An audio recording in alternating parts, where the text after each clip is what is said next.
jedinstveno za vas, premijera puške Pieta Kronos. Pieta Kronos, koju ćemo koristiti, malomelirani kundak, opremljena je sa Vortexovom crvenom točkom, ima na sebi magazin od 8 metaka i u kalibru je 308. Evo, pa ćemo vidjeti kako ta puška radi sa tim kapacitetom spremnika.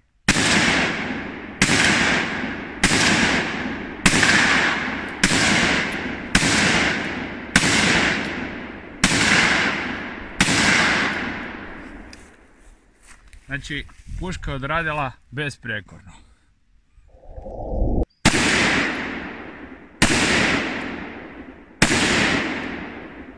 To je to. I kakav je osjećaj? Odličan. Super dobar. Ugodno za pucat. Dobra, lijepo radi. Znači, puška se nalazi u rukama jednog vrlo iskusnog strelca, no prvi put se susreće s njom. Nikada nije pucao i gledao kroz nju. Znači, obrazina je naštelana univerzalno i sada ćemo vidjeti razliku u brzini podizanja puške i pogodcima kada je puška opremljena sa obrazinom na podešavanje u odnosu na klasičnu obrazinu. Znači, vidjet ćete da strelac nakon što uđe u liniju za pucanje nema potrebe nakon svakog metka namještati glavu. Evo ga, strelac stoji na štandnoj poziciji, čuju se zamišljeni psi, pojavljuju se svinje i strelac može početi sa pucanjem sad.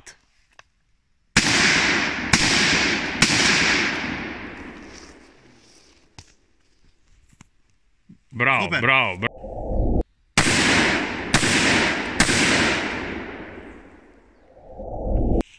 Evo ga, sad ćemo još jednom prikazati rad poluautomatskog karabina ili Pieta, model Kronos, bez potkundaka. Pogledajte tu ljepotu mehanizma, kako radi ta puška. Puška je izuzetno ugodna.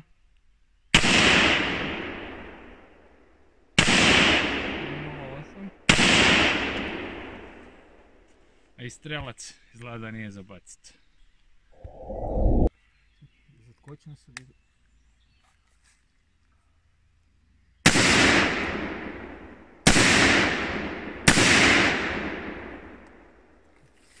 Bravo.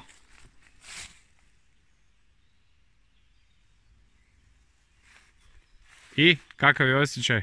Odličan. U odnosu na inače koristiti 868, malo ugodnije za pucanje. Ugodnije za pucanje, da. Odlično. Puškica i odlično, lijepo izgleda i...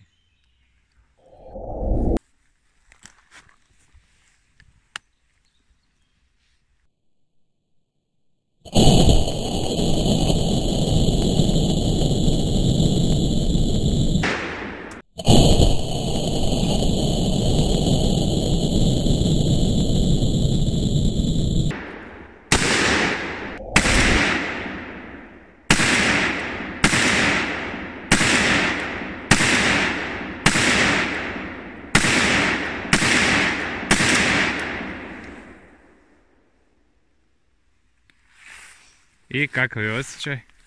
Ekstra. Puška, ugodna? Ugodna. Poslije svakog šusa se vraća na mjesto pucanja. A? Možda komparacija sa Browning barom? Pa podjednake su to puške. Ništa loše, jel tako? Loše nije.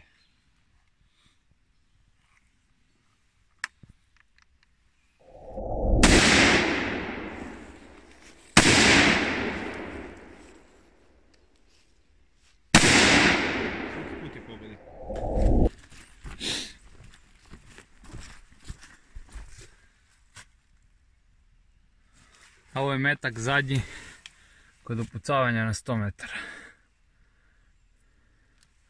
Znači bio je prvi metak, drugi, treći i četvrti. Ali to je naša greška kod korekcije u krivom smjeru.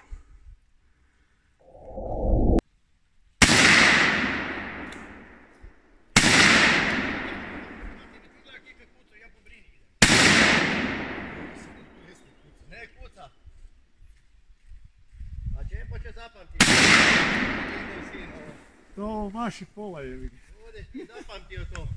Pazi što dolaze, zatvori pruži te ruku i mene kao nemalo u čuvaru. Čekaj, sad će ovaj tu. Slučajnji vid. Ne polovcovat je to.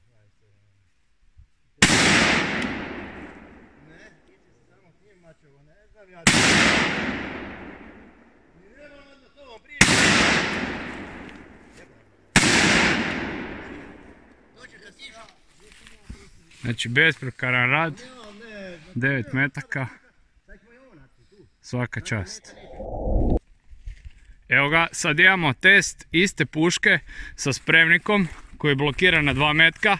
Vrlo lijepo estetski napravljeno, ne izlazi van iz glave puške.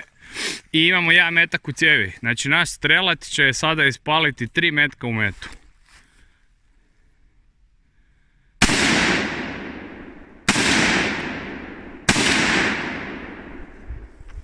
Puška opet radi.